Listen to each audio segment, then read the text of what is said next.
Shalom, berakar dalam firman hari yang ke-272. Kita akan membaca dari kitab Yunus. Mari kita berdoa. Terima kasih Tuhan buat hari ini. Tolonglah kami agar kami dapat belajar dari pembacaan dan pendengaran firman Tuhan kami dari kitab Yunus hari ini.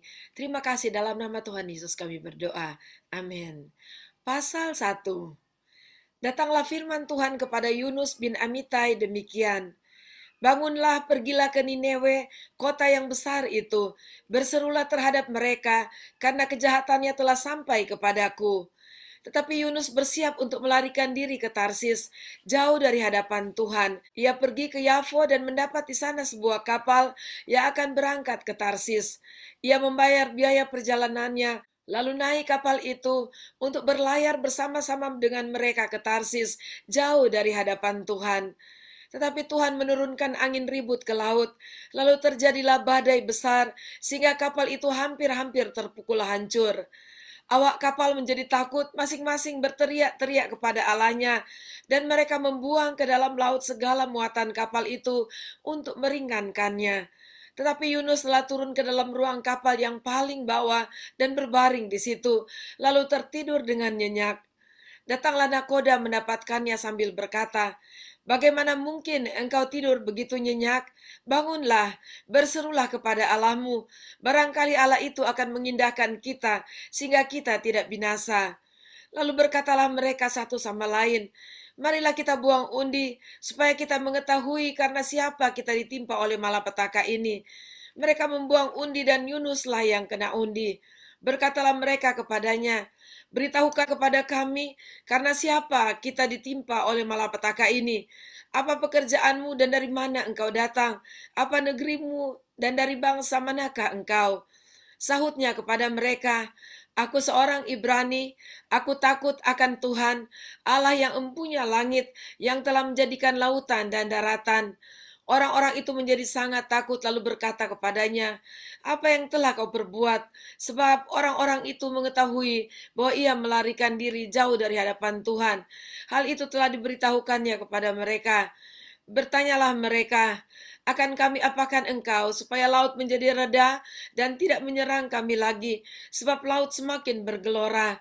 Sahutnya kepada mereka, "Angkatlah aku, campakkanlah aku ke dalam laut, maka laut akan menjadi reda dan tidak menyerang kamu lagi, sebab aku tahu bahwa karena akulah badai besar ini menyerang kamu." Lalu berdayunglah orang-orang itu dengan sekuat tenaga untuk membawa kapal itu kembali ke darat. Tapi mereka tidak sanggup, sebab laut semakin bergelora menyerang mereka. Lalu bersuruhlah mereka kepada Tuhan, katanya, "Ya Tuhan, janganlah kiranya engkau biarkan kami binasa karena nyawa orang ini, dan janganlah engkau tanggungkan kepada kami darah orang yang tidak bersalah, sebab engkau Tuhan telah berbuat seperti yang kau kehendaki." Kemudian mereka mengangkat Yunus lalu mencampakkannya ke dalam laut, dan laut berhenti mengamuk. Orang-orang itu menjadi sangat takut kepada Tuhan, lalu mempersembahkan korban sembelihan bagi Tuhan, serta mengikrarkan nazar. Maka atas penentuan Tuhan datanglah seekor ikan besar yang menelan Yunus, dan Yunus tinggal di dalam perut ikan itu 3 hari 3 malam lamanya. Pasal 2. Berdoalah Yunus kepada Tuhan Allahnya dari dalam perut ikan itu. Katanya, "Dalam kesusahanku aku berseru kepada Tuhan, dan ia menjawab aku. Dari tengah-tengah dunia orang mati aku berteriak, dan kau dengarkan suaraku. Telah kau lemparkan aku ke tempat yang dalam, ke pusat lautan, lalu aku terangkum oleh arus air. Segala gelora dan gelombangmu melingkupi aku. Dan aku berkata, telah terusir aku dari hadapan matamu. Mungkinkah aku memandang lagi bait-Mu yang kudus? Segala air telah mengepung aku, mengancam nyawaku. Samudra raya merangkum aku, lumut lautan membelit kepalaku. Di dasar gunung-gunung aku tenggelam ke dasar bumi. Pintunya terpalang di belakangku untuk selama-lamanya. Ketika itulah engkau naikkan nyawaku dari dalam liang kubur, ya Tuhan Allahku. Ketika jiwaku letih lesu di dalam aku, teringatlah aku kepada Tuhan, dan sampailah doaku kepadamu ke dalam bait-Mu yang kudus. Mereka yang berpegang teguh pada berhala kesia-siaan, merekalah yang meninggalkan Dia, yang mengasihi mereka dengan setia. Tetapi aku dengan ucapan syukur akan kupersembahkan korban kepadamu. Apa yang kudasarkan akan kubayar. Keselamatan adalah dari Tuhan. Lalu berfirmanlah Tuhan kepada ikan itu, dan ikan itu pun memuntahkan Yunus ke darat. Pasal 3. Datanglah firman Tuhan kepada Yunus untuk kedua kalinya demikian. Bangunlah, pergilah ke Nineve, kota yang besar itu, dan sampaikanlah kepadanya seruan yang kufirmankan kepadamu. Bersiaplah Yunus lalu pergi ke Nineve, sesuai dengan firman Allah. Nineve adalah sebuah kota yang mengagumkan besarnya, 3 hari perjalanan luasnya. Mulailah Yunus masuk ke dalam kota itu sehari perjalanan jauhnya, lalu berseru, 40 hari lagi, maka Nineve akan ditunggang balikan. Orang Nineve percaya kepada Allah, lalu mereka mengumumkan puasa dan mereka, baik orang dewasa maupun anak-anak, mengenakan kain kabung. Setelah sampai kabar itu kepada raja kota Nineve, turunlah ia dari singgasananya, ditanggalkannya jubahnya, diselubungkannya kain kabung, lalu duduklah ia di abu. Lalu atas perintah raja dan para pembesarnya, orang memaklumkan dan mengatakan di Nineve demikian, manusia dan ternak, lembu sapi dan kambing domba tidak boleh makan apa-apa, tidak boleh makan rumput dan tidak boleh minum air. Haruslah semuanya, manusia dan ternak, berselubung kain kabung dan berseru dengan keras kepada Allah, serta haruslah masing-masing berbalik dari tingkah lakunya yang jahat dan dari kekerasan yang dilakukannya. Siapa tahu mungkin Allah akan berbalik dan menyesal, serta berpaling dari murkanya yang bernyala-nyala itu, sehingga kita tidak binasa. Ketika Allah melihat perbuatan mereka itu, yakni bagaimana mereka berbalik dari tingkah lakunya yang jahat, maka menyesallah Allah karena malapetaka yang telah dirancangkannya terhadap mereka, dan ia pun tidak jadi melakukannya. Pasal 4. Tetapi hal itu sangat mengesalkan hati Yunus, lalu marahlah ia. Dan berdoalah ia kepada Tuhan, katanya, ya Tuhan, bukankah telah kukatakan itu ketika aku masih di negeriku? Itulah sebabnya maka aku dahulu melarikan diri ke Tarsis, sebab aku tahu bahwa Engkaulah Allah yang pengasih dan penyayang, yang panjang sabar dan berlimpah kasih setia, serta yang menyesal karena malapetaka yang hendak didatangkannya. Jadi sekarang ya Tuhan, cabutlah kiranya nyawaku, karena lebih baik aku mati daripada hidup. Tetapi firman Tuhan, layakkah engkau marah? Yunus telah keluar meninggalkan kota itu dan tinggal di sebelah timurnya.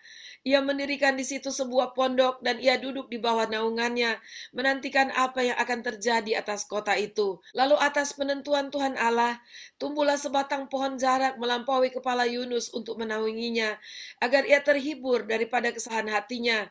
Yunus sangat bersuka cita karena pohon jarak itu. Tetapi keesokan harinya ketika fajar menyingsing, atas penentuan Allah datanglah seekor ulat yang menggerek pohon jarak itu sehingga layu. Segera sesudah matahari terbit, maka atas penentuan Allah bertiuplah angin timur yang panas terik, sehingga sinar matahari menyakiti kepala Yunus, lalu rebahlah ia lesu dan berharap supaya mati. Katanya, lebih baiklah aku mati daripada hidup. Tetapi berfirmanlah Allah kepada Yunus, layakkah engkau marah karena pohon jarak itu? Jawabnya, selayaknya lah aku marah sampai mati. Lalu Allah berfirman, engkau sayang kepada pohon jarak itu, yang untuknya sedikit pun engkau tidak berjerih payah, dan yang tidak engkau tumbuhkan, yang tumbuh dalam satu malam, dan binasa dalam satu malam pula. Bagaimana tidak aku akan sayang kepada Nineve, kota yang besar itu, yang berpenduduk lebih dari 120.000 orang, yang semuanya tak tahu membedakan tangan kanan dari tangan kiri, dengan ternaknya yang banyak. Demikianlah pembacaan dan pendengaran firman Tuhan kita saat ini. Dan kita dapat belajar dari apa yang terjadi dari kehidupan Yunus. Yang pertama, bahwa Allah pengasih dan penyayang, berbeda dengan kitab-kitab sebelumnya yang kita baca, bagaimana Allah menasehati bangsa Israel dan bangsa Yehuda, tapi mereka berkeras kepala dan tidak mau bertobat. Beda dengan kota Nineve. Pada saat Allah menyuruh Yunus ke sana, dan pada akhirnya Yunus sampai di Nineve dan menyerukan firman Tuhan kepada mereka, dan mereka berkabung dan bertobat. Dan Tuhan adalah pengasih dan penyayang, dan dia menyesal akan malapetaka yang sudah direncanakannya, dan Tuhan melakukan kebaikan bagi kota Nineve. Pelajaran yang kedua adalah bagaimana Allah menghadapi seorang hamba Tuhan yang nakal, yang melarikan diri dari perintahnya, dengan memberi dia pelajaran yang sangat berharga. Dan pada saat dia melakukannya dan dia melihat kasih Allah yang memulihkan kota Nineve itu terjadi, dia bersungut-sungut, dia ingin mati. Tetapi Tuhan memberikan dia penghiburan dengan menumbuhkan satu pohon jarak bagi dia untuk dia dapat berteduh. Tetapi besok harinya di dalam kehendak Tuhan, seekor ulat menggerogoti pohon itu sehingga layu dan mati. Yunus juga meminta mati. Dan Tuhan katakan, apakah engkau pantas menjadi marah? Engkau tidak berbuat apa-apa untuk pohon ara itu bisa tumbuh dalam semalam. Dan mengapa engkau menjadi marah pada saat keesokan harinya ia juga mati? Dan Allah memberi pelajaran berharga kepada Yunus. Bagaimana ia menjadi marah dan menyesal terhadap pohon ara yang bertumbuh dalam satu hari. Dan keesokan harinya itu mati. Dan Tuhan katakan bagaimana dia tidak menyayangi kota Nineve dengan penduduk yang begitu banyak itu. Dan demikianlah kasih Allah bagi manusia, termasuk kasih Allah terhadap saya dan saudara.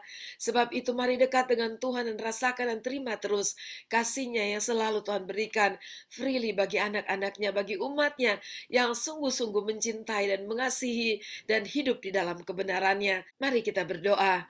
Bapa di surga, kami bersyukur kepada Engkau untuk pelajaran berharga yang kami terima dari Yunus, ya Tuhan. Bagaimana Tuhan mengasihi bangsa-bangsa dan bagaimana kami harus menghargai apapun yang dikasihi oleh Tuhan. Dan kami harus melakukan dan mentaati apapun perintah yang Tuhan berikan kepada kami. Terima kasih Tuhan, terpujilah Engkau. Dalam nama Tuhan Yesus kami berdoa, amin. Sampai jumpa besok, Tuhan Yesus memberkati.